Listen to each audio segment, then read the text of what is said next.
You could do that back in the day. You can work alone. You can operate as an individual when you're in a society that doesn't punish excellence, rather that venerates it and strives for it. But what about when you're in a society that persecutes it? All of a sudden, it's not so viable to work alone, so to speak. You kind of have to stick together. So the world around them has changed. Can they adjust to that? That's the question. Can they rise to the occasion? Can he be more? You've got the world of merit and individual greatness represented by the Parr family, and as an outgrowth of that, we see when he's introduced to a new environment, this like artificial stale environment, he displays this extreme dissatisfaction with like mundane suburban life and his job, where he's punished for helping people.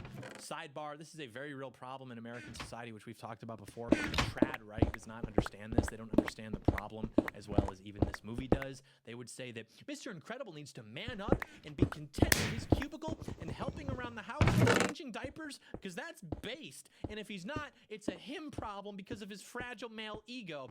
But as we see later, he does all these things just fine when he's allowed to live as he was meant to do and reach for his higher calling. It's only when that's taken from him by the suits that he checks out of his life as a whole. That state is not actually more than Mr. Incredible. That is not a step up. That's not more incredible. It's actually very average for a lifestyle in America, especially during this time period. I'm not anti-family. I'm not saying families aren't important or that they shouldn't be prioritized. I'm saying that it is fundamentally a female idea that a man's ultimate calling is to fit her definition of being a good husband or a good dad, when in reality, it's impossible for a man to even do those roles properly if he's not reaching his full potential, because his family won't respect him, especially his kids. The most excited we see Dash is when his dad is allowed to acknowledge the fact that he's Mr. Incredible, and his son is likewise incredible in natural ability. The kids aren't happy when dad's in a cage. Nobody is. That's all I'm saying.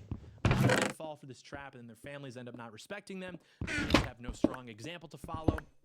And so they default to the example set by society, and we all know what that looks like. And then their wives feel generally less attracted to them. They cheat on them, divorce them, whatever. And they're scratching their heads like, oh, why did this happen? Well, I ignored my instincts and I did everything that society said I was supposed to do. Yeah, it's selected against you. You lost.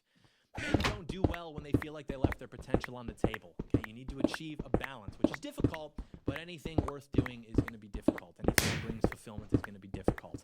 This is the proverbial midlife crisis, right? You don't want that. Leaving stuff on the table causes that.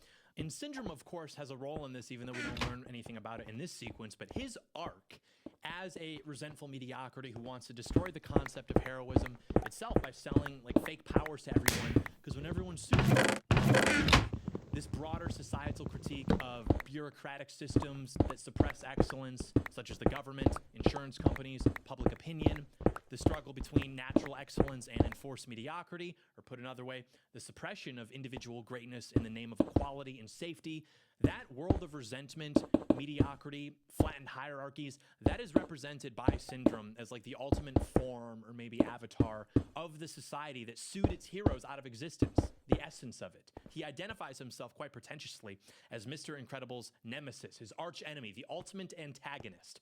And in many ways, that's true.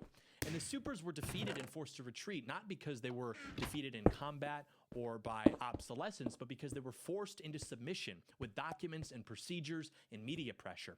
And even when Syndrome defeats Mr. Incredible, it's never direct. It's because he freezes him in place with a piece of technology, or he smothers him with the inflatable orbs. Like on paper, you could call that a victory, but in reality, it's very artificial. It's not organic. You can't defeat Mr. Incredible by yourself, and so you have to contain him. You have to castrate him. You have to stack the deck against him.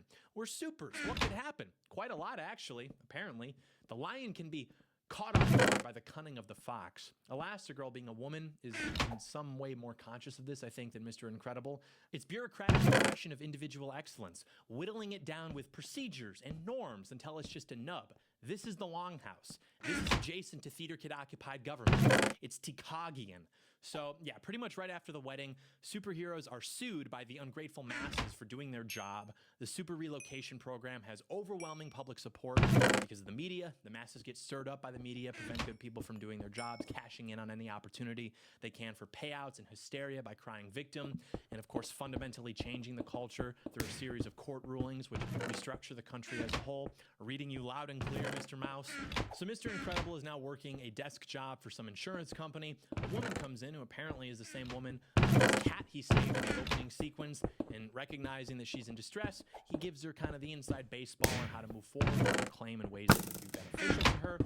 He is then scolded by his boss, who is a dysgenic manlet freak, for honoring the policies of the company's clients. And this has a bearing on like doing the right thing irrespective of the legal contract, not the rules. This is literally just his boss screaming at him for honoring the contracts as they should be honored, since his boss is only concerned about keeping the insurance company maximally profitable. So throughout this whole sequence, Mr. Incredible seems tired, he's despondent, he's totally disinterested in his job and his surroundings, and in fact, the only time he perks up is when he has the opportunity to help the little old lady, to save her, in a sense, or in other words, temporarily return to existing in a state where he could use his full potential to help people, rather than in a zoo, which is what his state is now. He's incubated, he's incapacitated, domesticated, he's not a happy camper, but he's told that he's the problem because he can't just bring himself and find his new life fulfilled. Steady job, wife, kids, house, what's there to complain about?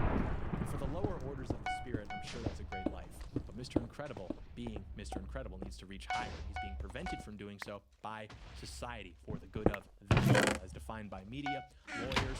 Oh, they're saving people, and it's terrible. You know, this unelected, unaccountable bureaucracy and so on. These anonymous suits. So they put the chains on him.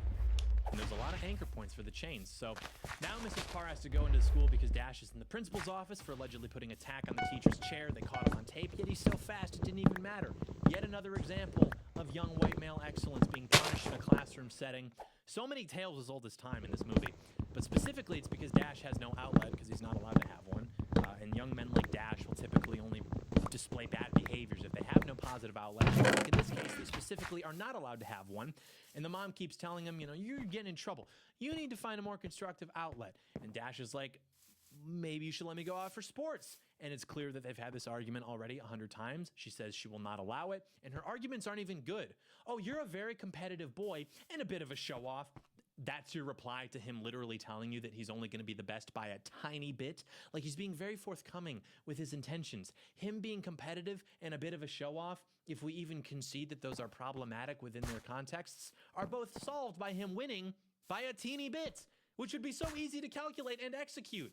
And if you know how this movie ends, that's what happens when she finally comes around, comes to her senses. He is the best by a tiny bit. He calculates it. But yeah, it's like, okay, this kid's like, what, 10? He's already demonstrated enough responsibility with his superpowers to keep it pretty much a secret from everybody, right? Like, if you're 10 and your big indicting action is some mischief, which you're never even caught for, are we supposed to believe that all of the sudden when you're playing sports, you're just going to throw that subtlety away? Like, he's not going to be able to understand how to go hard enough just to win by a teeny bit, but not so much that it attracts the attention of the bureaucrats? Come on, come on. This is the post-war tyranny of the gynocracy, punishing our hero, Dash, for being excellent. The continuation of the internalized feminism from Elastigirl that we saw in the introduction sequence. And this scene is actually the conflict of the entire movie. Excellence versus mediocrity, destiny versus neutering, conquest versus impotence, hierarchy versus equality, glory versus domestication. So Dash scolds his mom for always repeating the basic parental talking points about always doing your best, but she doesn't really mean it. She says, right now the world just wants us to fit in. He says, but Dad always says that our powers are special and that they're nothing to be ashamed of. And she rolls her eyes and says, everyone's special, Dash. And Dash is like, which is another way of saying no one is, literally real. People have different quirks and eccentricities, but truly being special is rare. Our lot in life is somewhat fatalistic despite the parenting 101 talking points and the feel-good public school assemblies. I don't know if I have it in me to bring up Schopenhauer in a discussion about Disney Pixar's 2004 family action comedy classic, The Incredibles, but I will say there's some truth behind the idea that while man is the only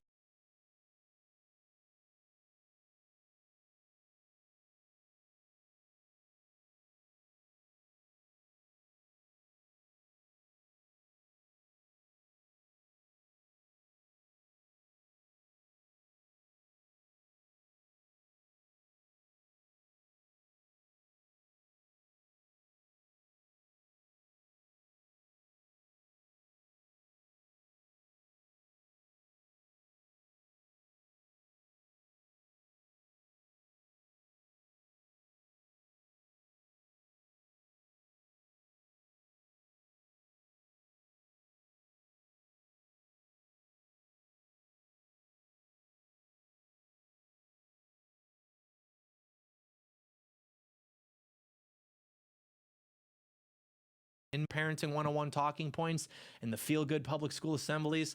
I don't know if I have it in me to bring up Schopenhauer in a discussion about Disney Pixar's 2004 family action comedy classic, The Incredibles, but I will say there's some truth behind the idea that while man is the only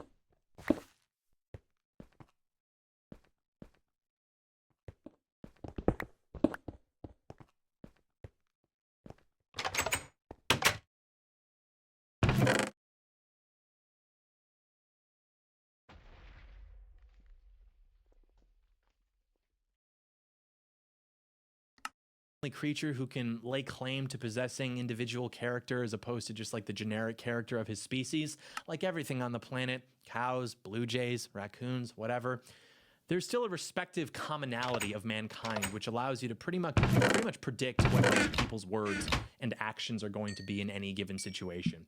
They are of the common character of mankind, so to speak. And this isn't even about like abilities necessarily, like what Dash is talking about. This is just not being an NPC, which is frankly what most people are. And so given that it's true, to claim that everyone's special, it's just another way of saying that nobody actually is special, because by definition, being special means that you're multiple sigmas above the rest in some way, several standard deviations above the rest in some way from the mean. And this even foreshadows Syndrome's monologue later when he says that he's going to sell his technology so that everyone can LARP, because if everybody's super, then no one will be. Again, this is true.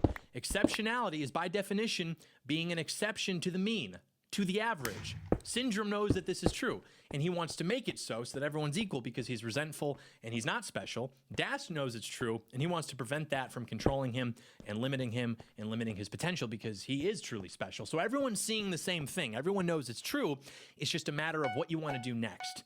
Do you want to embrace exceptionality or completely destroy it?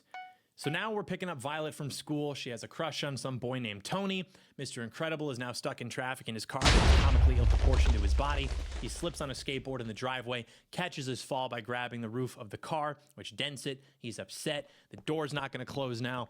He slams it shut in frustration, breaks the window, so he gets angry and he lifts the car above his head. And then this little boy on a tricycle sees him do this and he's just like in awe at the sight of it. And the thing is, when men are contained, they will become destructive. Not all men who are destructive are that way because they're being contained, and not all men who are contained are going to become destructive. Many of them are perfectly happy to be contained, actually. Aristotle talks about this. But when a man's potential is artificially limited by his environment, he will become destructive at worst, despondent and depressed at best, which is how we've seen Mr. Incredible for the entire movie so far, except for when he's able to help somebody in any capacity, just like Dash. And this is actually a good example, I think, of the differences between how men and women experience depression. Women experience depression more immediately, which is to say that, like, you know, regardless of their long-term situation, if something bad happens to them, they can become depressed about that. Men experience depression when they feel defeated. Like, you can throw a guy in a cage, but if he thinks he can figure out how to get the dog to come over and give him the key, he's not going to be depressed. Depression is less an emotion and more like a state of being. Women can get sad about something and you know, think they're depressed, and maybe they are, but with men, depression is a result of feeling like you have no control over your circumstances, like you're in a cage and there's no way out of it. That's why women attempt suicide more often. You know, something like a big deal, but you know, they don't really take it that seriously. Whereas men are like, okay, yeah, there's no way out of this one. I'm gonna just, you know, paint the wall at their back. So, all of which to say, Mr. Incredible is obviously depressed, precisely because he understands that he's been put into a cage. So now we're at family dinner. Mr. Incredible still looks depressed. That's just his state of being now. Mrs. Incredible is having a blast because she's taking care of a baby. Many such cases. Mr. Incredible is reading the paper. He's asked to help Dash cut his steak. He starts cutting, and then the mom starts telling him about how Dash was in the principal's office today, and Dash is like, it's not a big deal. Nobody even saw me. You could barely even see it on the tape. Mr. Incredible gets excited. It's like, I got you on tape and you still got away? How fast do you think you were going? We're not encouraging this. No, I'm not encouraging it. I just want to know. He accidentally cuts through the plate. Reality comes rushing back. He's despondent again. But any opportunity to witness excellence is exciting. We haven't seen at this point Mr. Incredible nor Dash this happy. And Dash's face when he sees how excited his dad is, hearing about how fast he's running, it's actually the happiest we've seen any character at this point. So now Mrs. Parr is asking Violet about her day. She's depressed for literally no reason. All she can think about is this guy named Tony. It just goes to show, even when women are given power, they're still less concerned about using it for good and for glory. They're more just concerned about men, frankly. So Dash does a little bit of trolling and makes a comment about Tony and Meatloaf Tony in meatloaf form. It's hilarious because Violet's refusing to eat for no reason like an animal with rabies. And so he says this, and Violet loses control of her emotions like an insane person and viciously attacks her little brother from across the table over some boy who apparently doesn't even know that she exists. Dash is over here in a cage because he's being prevented from using his powers for good, for glory, for excellence. She's over here like, I'm gonna be sad about a boy and then use my powers to disappear so he can't even see me, so I can just be more sad about it. Also, why does Dash know this about his sister? Oh, because he wants to torment her. Really? Maybe he's just, I don't know, legitimately interested in her life? Her parents don't even seem to know this, but Dash does. And he does a little bit of too among us. Birds fly. But does Violet express any interest or knowledge in what's going on in Dash's life? No, she attacks her brother to punish him for taking interest in her life, basically. She gets it from her mother. They always do. Boys use their powers for good. Girls use their power to domesticate the boys. Many cases. Now, the newspaper is saying that Gazerbeam, longtime advocate of superhero rights, has gone missing. Mr. Incredible comes in to break up the fight, which Violet started. Doorbell rings. Ding dong. It's Frozone. He's cool and black. They leave for bowling night, quote unquote. Mrs. Parr is irritated by this, probably because her husband is once again excited to be alive. Literally a recurring theme at this point, the complicity of women. Even their assistance in the neutering of the American man. So they leave. Mrs. Parr immediately pivots back to Dash's visit to the principal's office, assuring him that it's going to be discussed later.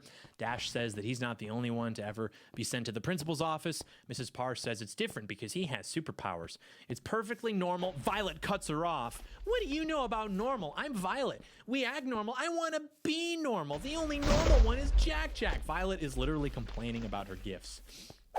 She is further demonstrating that she is not worthy of them. She is disrespecting her family and its legacy, the glory days. Because what, society's putting pressure on them? Society wants us to fit in, and that's like convinced her that the problem is really the men in her family, and so she's frustrated with them, that they won't submit, they won't follow the rules, they won't color in between the lines instead of society for being disoriented. Right. So now they're listening to the police scanner talking about villain encounters. I bet he's out there cheating on me. Meanwhile, literally me and the boys protecting and serving the community. There's actually an implied subplot of an affair throughout this whole movie, which you probably didn't catch when you were a kid. But no, again, no, we're just making sure that the bad guys lose, honey. So Mr. Incredible hears about a robbery. Frozone, he wants to catch a robber. Frozone says he actually would rather go bowling. What are we doing here? Nobody asked us. Information? I'd like one. The old days, doing this. There's a call about a fire close by. Bob is elated. They drive to it, but Frozone is reluctant because he's scared of being caught by police and whether something is in it for him. Whereas Bob is above the law. He's only bound by what is right, doing the right thing because it's the right thing to do. And the criticism of Mr. Incredible or any hero figure from the left is the toxic masculine ego can't let go of the glory days when he was actually fulfilling his potential, as if that's a disorder on his part. Yeah, not surprising from these people. That is a slave mindset. Explain to me what is fundamentally disordered with lamenting the fact that you have, against your own will even, regressed. He didn't choose to hang up the gloves. He wasn't bad at his job, but nonetheless, he was targeted, and the own will even regressed. He didn't choose to hang up the gloves. He wasn't bad at his job, but nonetheless, he was targeted, and the society that overtook him is apparently not vindicated in doing so. Apparently, great men are still required, and that's the thing. Leftists and all other kinds of women modern society suggesting, well, if men would just let go of their toxic masculinity and follow the rules and color in between the lines, then everything would be fine. But that's not actually true. We've attempted something like that for decades, and look around. No part of this is working. The algorithms cannot deliver justice.